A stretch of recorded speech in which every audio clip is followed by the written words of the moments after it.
बिस्मिल्लाहिर्रहमानिर्रहीम। अस्सलाम वालेकुम नाजरीन, आप देख रहे हैं हमारा चैनल रावल न्यूज़ और मैं आपका होस्ट नासिर सदुज़ई। नाजरीन, आज जो शख्सियत को हमने अपने स्टूडियो में मदऊ किया है वो क्रिकेट में किसी तारुफ के मोहताज नहीं। हमारे जो आज के मेहमान हैं इंटरनेशनल कमेंटेटर भी हैं, वेस्टर्न रावलपिंडी कैंट से इनका तल्लक है, जनाब के आसिफ।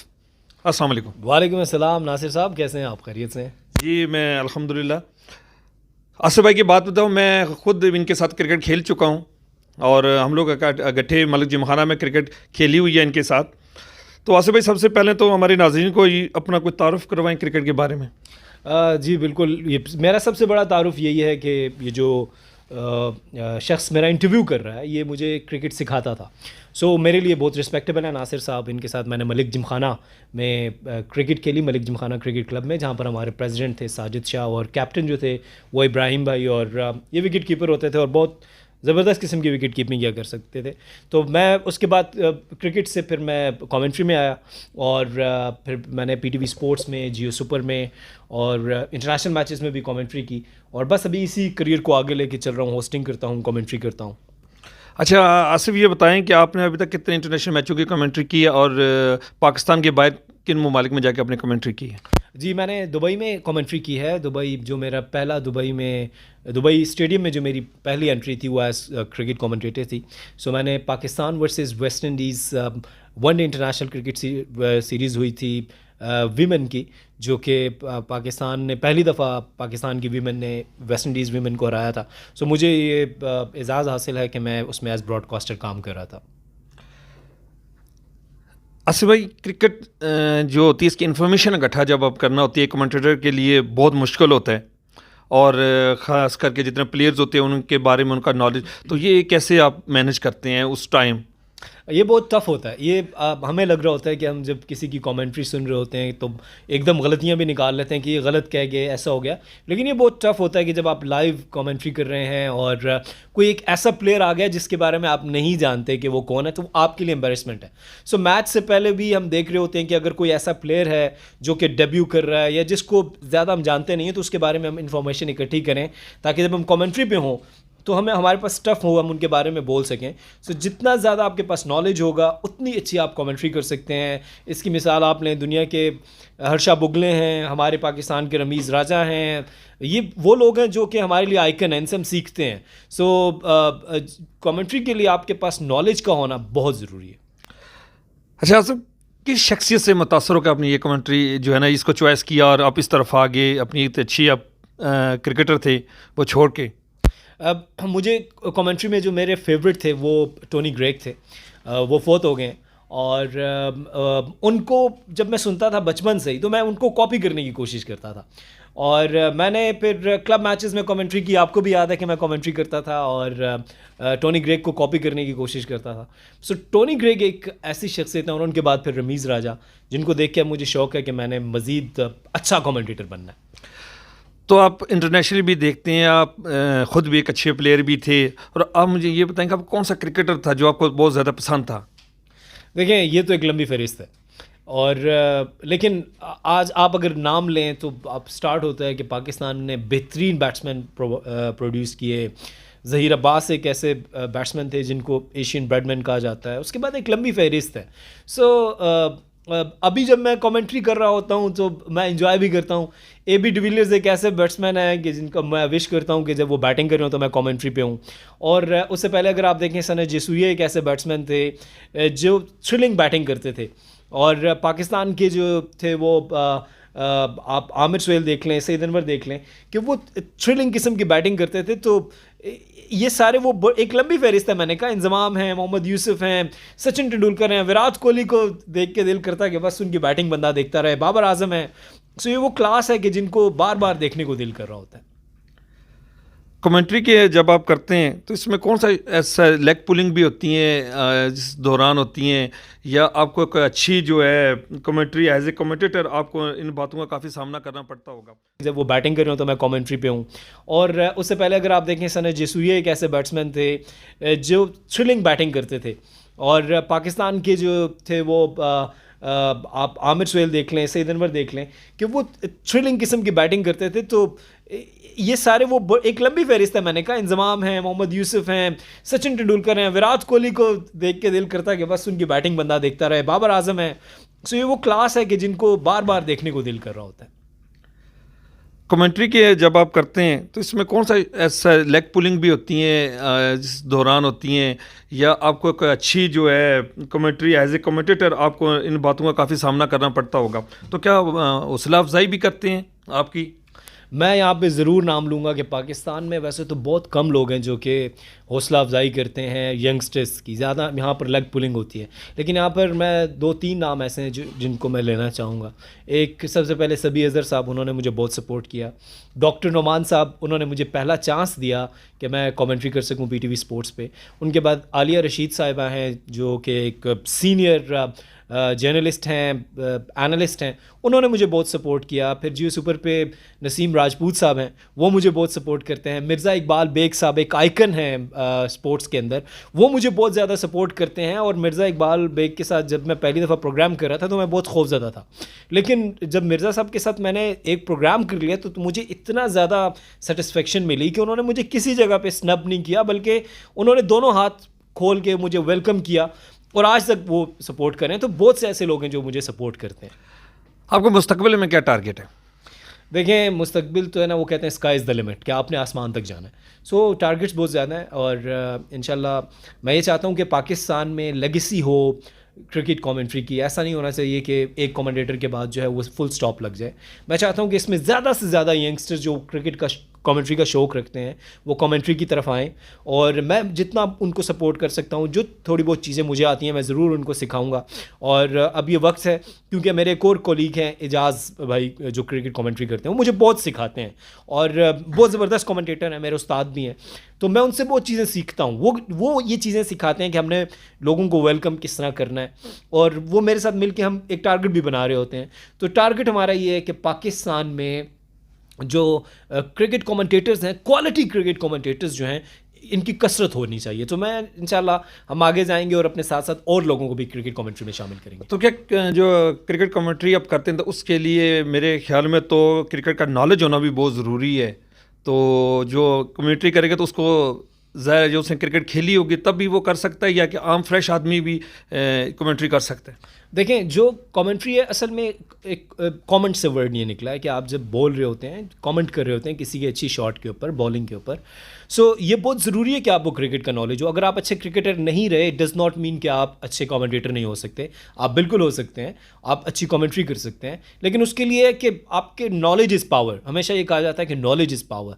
सो आप इतना ज़्यादा नॉलेज हो कि आपके साथ जो टेस्ट क्रिकेटर भी बैठा कमेंट्री कर रहा हो वो भी ये कहे कि yes he is the perfect man.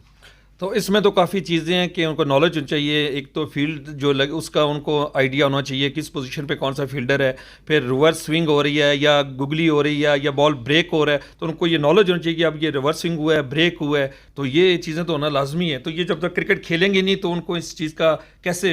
नहीं, देखें, जो क्रिकेट देख रहे होते हैं, क्रिकेट को फॉलो कर रहे होते हैं, उनको ये चीज़ें पता होती हैं। और मेरा क्रिकेट पे एक चैनल भी है व्यूअर्स, क्रिकेट स्पल्स के नाम पे, और इसकी डिस्क्रिप्शन जो है वो हमारे दोस्त इस लिंक में देंगे, आप उसको सब्सक्राइब करें, इस चैनल को भी सब्सक्राइब करें और अपने लोगों को सपोर्ट करें इसमें। सो बिल्कुल देखें, इसमें ना जितना आप नॉलेज इकट्ठा करेंगे, मैंने वही कहा कि ये आपके लिए, क्योंकि ये बहुत टफ जॉब है। इसको जो लोग समझते हैं कि माइक उठा के कमेंट्री बॉक्स में बैठ जाना, उनको आज मैं कहूँगा कि ये, मैं ये नहीं कह रहा कि इम्पॉसिबल है, लेकिन ये मुश्किल है। इसके लिए ज़्यादा से ज़्यादा तैयारी करके आगे आएँ। उसमें सिर्फ एक बोलना ही नहीं होता। जैसे आप विकेट के एक्सपर्ट हैं, विकेट को देखते हैं और उस पर जब आप कमेंट्स पास कर रहे हैं तो वो तकरीबन हर कोई देख रहा था उस वक्त कि जो विकेट्स है ये अभी फास्ट बॉलर को सपोर्ट करेंगे। मैं बैटल ऑफ कलंदर्स में कमेंट्री कर रहा था और अमेजिंग बात ये हुई कि वहाँ पर, ये लास्ट ईयर की बात है, ये 2019 की बात है, कि हम बैटल ऑफ कलंदर्स हो रही थी, हम उसमें T10 लीग हो रही थी, हम उसमें कमेंट्री कर रहे थे। जियो सुपर भी लाइव कर रहा था, PTV स्पोर्ट्स भी लाइव कर रहा था, और हमारे जितने कमेंटेटर्स थे उसमें अली यूनुस साहब थे, तारिक सईद साहब थे, और नोमान एक यंगस्टर्स हैं, यंग ब्लड है, बड़ी अच्छी कमेंट्री करते हैं जो नोमान भी, वो भी साथ थे। सो सबके गले ख़राब हो गए, और मुझे जो डायरेक्टर है उन्होंने कहा कि आज तो पिच रिपोर्ट आसिफ भाई आपने ही करनी है, कुछ भी हो जाए मैंने कहा मेरा तो गला ख़राब है और मैं नहीं उन्होंने कहा नहीं आपने, और पिच रिपोर्ट आप लाइव कर रहे होते हैं। अब सो मैं तैयारी करके मैंने गले में उसमें गरारे किए, कोई टोटके किए, और मैं ट्रैक पे पहुंच गया कि अब मैंने पिच रिपोर्ट करनी है। जब मैंने पिच रिपोर्ट की तो मैंने पिच रिपोर्ट में बताया कि ट्रैक बैटिंग के लिए बहुत सूटेबल है और बहुत ज़बरदस्त रहेगा, और ये बैटिंग के लिए हेवन है, और इसमें ज़्यादा से ज़्यादा आप 10 ओवर्स में 150 रन भी बना सकते हैं। बट जब हम कमेंट्री पे पहुँचे तो हमने देखा कि इससे उल्ट हो गया। और मेरे साथ अली यूनुस जो हैं वो कमेंटेटर हैं, वो भी ज़बरदस्त कमेंट्री करते हैं। सो अली यूनुस ने मुझे कहा कि आज तो मैं आपको नहीं जाने दूंगा, आपने पिच रिपोर्ट में कहा था कि ये बैटिंग के लिए हेवन है, लेकिन ये तो बॉलिंग के लिए हेवन निकली है। सो खैर वो उन्होंने मुझे टीज़ किया, ये चीज़ें कभी उल्ट भी हो जाती हैं, लेकिन वो फिर मैंने अपनी पिच रिपोर्ट में ही बताया था कि यहाँ पे स्पिन बॉलर जो हैं उनको हेल्प मिल सकती है। सो ऐसा होता है कि जब आपके पास आप चीज़ों को प्रिडिक्ट कर रहे होते हैं, कुछ कह रहे होते हैं, वो उसके उल्ट भी जा सकती हैं। सो इन सारी चीज़ों को आप एंजॉय कर रहे होते हैं और चीज़ें सीख रहे होते हैं। सीखते जाइए और आगे बढ़ते जाइए। अब ये बताइए, जब आप पिच देख रहे होते हैं तो वो जब भी ऐसी चीज़ होती है उसमें आप खुबा रहे होते हैं, तो फिर क्रैक्स का बता रहे हैं, तो इसका क्या मकसद होता है कि विकेट हार्ड है या क्रैक्स हैं, तो इसमें किस बॉलर को जाए या बैट्समैन को फ़ायदा होगा? देखें, जब क्रैक्स टूट जाते हैं ना तो वो स्पिन के लिए मदद करते हैं कि जब भी वो बॉल जो है वो क्रैक के ऊपर पड़ेगा जहाँ से क्रैक टूटा हुआ है, तो बॉल रुक के जाएगा, स्पिन में मदद मिलेगी उसमें। सो जो हम की इंसर्ट करते हैं ट्रैक के अंदर, उसकी हार्डनेस चेक करने के लिए कि ट्रैक कितना हार्ड है। सो ट्रैक जितना ज़्यादा हार्ड होगा उस पर क्रैक्स कम होंगे, बैटिंग को सपोर्ट मिलेगी। और अगर की उसमें आसानी से जा रही है, इट मीन्स कि बॉल जब पड़ेगी तो वो रुक कर जाएगी, स्किड नहीं होगी, और जब वो रुक के जाएगी बैट्समैन के लिए ट्रबल होंगी, टाइमिंग इशू बनेगा, टाइमिंग का इशू बनेगा और बैट्समैन की विकेट जा सकती है। सो ये वो सारी चीज़ें होती हैं जो आपको पता होनी चाहिए, बीइंग कमेंटेटर आपको पता होनी चाहिए। और ये सारी चीज़ें जब हम देख रहे होते हैं, ट्रैक देख रहे होते हैं, तो आपको पता है कि टेस्ट मैच में तो हर डे के बाद जो है वो ट्रैक चेंज की सिचुएशन चेंज हो जाती है। सो T20 और उसमें तो अब आपको पता है फ्लैट पिचेस बन रही हैं, रन ही रन हैं।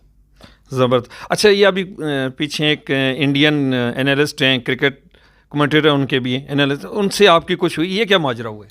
नहीं, उनसे मैं विक्रांत गुप्ता साहब, अगर आप ये शो देख रहे हैं या इंडियन फैंस देख रहे हैं, उन्होंने मुझे डायरेक्टली कुछ भी नहीं कहा, लेकिन उन्होंने पाकिस्तान की जीत के ऊपर कुछ ऐसे जुमले कहे कि जो मुझे दुख हुआ, और मैंने मुनासिब समझा कि मैं उनको रिस्पेक्टेबली उनका जवाब दूं। सो उन्होंने ये कहा था कि जब वो यूट्यूब पे शो कर रहे थे तो उनको पाकिस्तानी फैंस ने लिखा कि पाकिस्तान ने आज साउथ अफ्रीका को हराया है, तो आप इस बारे में भी बात कीजिए। तो उन्होंने स्ट्रेट अवे इस बात से इनकार किया। उन्होंने कहा मैं जब इंडिया का मैच होगा तो मैं किसी और क्रिकेट पे बात नहीं करूँगा, हम वैसे भी शो करते हैं, और पाकिस्तानी यूट्यूबर्स जो हैं वो इंडिया से ऑडियंस को गैदर करने के लिए शो कर रहे होते हैं, तो ये काम मैं नहीं कर सकता। सो रिस्पेक्टेबली मैंने उनसे ये कहा कि जो स्पोर्ट्समैन होता है वो दुनिया में कहीं पर भी क्रिकेट हो रही हो उसके ऊपर वो कमेंट करता है। आप अगर जर्नलिस्ट हैं तो आप उसको रिपोर्ट भी करते हैं और उसके ऊपर कोई ना कोई तज्जिया देते हैं। लेकिन वो आई अंडरस्टैंड कि इंडिया बुरी तरह से हार गई थी तो वो दुख में थे, और पाकिस्तानी शायकीन को भी पता चला कि दुख में किसी को तंग नहीं करना चाहिए। अच्छा, मैंने ये भी एक चीज़ देखी थी कि आप जो एनालिसिस अपनी रिपोर्ट में दे रहे थे यूट्यूब के ऊपर, तो आप इंडिया और इंग्लैंड के मैच के ऊपर ही दे रहे थे। देखिए, मैं यही कह रहा हूँ कि मैं जब भी क्रिकेट का प्रोग्राम करता हूँ तो दुनिया में कहीं पे भी क्रिकेट हो रही हो, हम ज़रूरी तौर पर उसको कवर करने की कोशिश कर रहे होते हैं। ये एक, अगर आप बाइस्ड नहीं है, जब आप जर्नलिस्ट होते हैं, जब आप एनालिस्ट होते हैं, तो आप फिर किसी को रिप्रेजेंट नहीं कर रहे होते, तो आपकी फिर कोई टीम नहीं होती, आप क्रिकेट को डिस्कस कर रहे होते हैं। तो मैं डिस्कस करता हूँ इंडिया के, हम इंडियन क्रिकेट के भी फ़ैन हैं। विराट कोहली मेरे लिए बेस्ट बैट्समैन इस वक्त हैं, रोहित शर्मा की बैटिंग कमाल की है, जसप्रीत बुमराह को हम देख रहे होते हैं, ऋषभ पंत अब उनके आ गए हैं। तो इन चीज़ों को डिस्कस करना चाहिए, स्पोर्ट्समैन में स्पिरिट होना चाहिए, कोई पॉलिटिक्स नहीं होनी चाहिए इसके। बिल्कुल, आपने जैसा कहा कि स्पोर्ट्समैन स्पिरिट होनी चाहिए, और भला ताक कोई भी टीम है एज ए क्रिकेट उसको देखना चाहिए। तो आपकी ये बहुत बड़ी बात है कि आपने जिस तरह उनको जवाब दिया और बड़े ज़बरदस्त तरीके से, और पाकिस्तानी होने का सबूत दिया और एक न्यूट्रल क्रिकेटर होने का सबूत दिया। वैसे आपको तो पता है, क्योंकि ये पॉलिटिकल इंटरव्यू नहीं है, पाकिस्तान से इस वतन से मोहब्बत के लिए मुझे कोई सबूत देने की ज़रूरत भी नहीं है। नहीं, बेशक, वो तो मुझे पता है जी, आपसे पाकिस्तान से मोहब्बत का मुझे पता है। तो आसिफ भाई, आपका बहुत बहुत शुक्रिया। मैं आपका 1 मिनट और लूँगा कि आप जो है थोड़ी सी हमें कमेंट्री करके दिखाएं यहाँ पे हमारे नाजरीन को, जिस लहजे में आप अपनी कमेंट्री इंग्लिश में करते हैं, तो कुछ सेकंड। इसमें ठीक है, बिल्कुल ये आसान नहीं होता कि मैं आपको बता देता हूँ कि well there are okay, this the last over of the innings and last over is been bowled by Umar Gul. Umar Gul is bowling is Umar Gul gonna start the ball now, and Imran Farhat is facing. This is the match between HPL and PTV. Imran Farhat is facing now. Umar Gul came outside the off stump and punished away 4 runs. It was a very good shot from the Imran Farhat. Over pitch delivery, straight to the covers. Perfect shot, perfect timing. Thank you. बहुत शुक्रिया जी sir. नाजरीन, आपने देखा कि पाकिस्तान के अंदर talent की कोई कमी नहीं। आसिफ, आप बहुत यंग एज के ऊपर आप माशाल्लाह इतनी मेहनत कर रहे हैं, तो मेरी दुआएं कि अल्लाह पाक आपको बहुत कामयाब करें और आपको हमारे जितने भी कमेंटेटर्स, एक दिन आप बड़े कमेंटेटर्स की लिस्ट में आप आएँ। बहुत शुक्रिया, आपकी दुआओं का शुक्रिया। तो नाजरीन, ये थे आज हमारे प्यारे भाई आसिफ, जो इंटरनेशनल कमेंट्री भी करते हैं, उनके साथ हमारी निशिस्त हुई है। तो मैं आपको बताता चलूं कि मैं और आसिफ, जैसे मैंने आपको पहले बताया था कि एक ही क्लब मलिक जिमखाना से हम लोग खेलते रहे हैं, तो ये मैं आपको उस वक्त 95-96 के टाइम की बात आपको बता रहा हूँ। तो हम लोग इकट्ठे क्रिकेट खेलते थे। ये छोटा होता था उस वक्त मुझसे, तो अभी भी छोटा हूँ आपसे। जी, तो इससे हमारे बहुत हम जो है शुक्रिया अदा करते हैं हमारे मलिक जिमखाना क्रिकेट क्लब के साजिद हुसैन शाह साहब होते थे, जिन्होंने अभी तक उनका क्लब चल रहा है। ज़बरदस्त उन्हें क्रिकेट की बहुत खिदमात है, उनके यहाँ इलाहाबाद कैंट की क्रिकेट के लिए उनकी बहुत खिदमात हैं।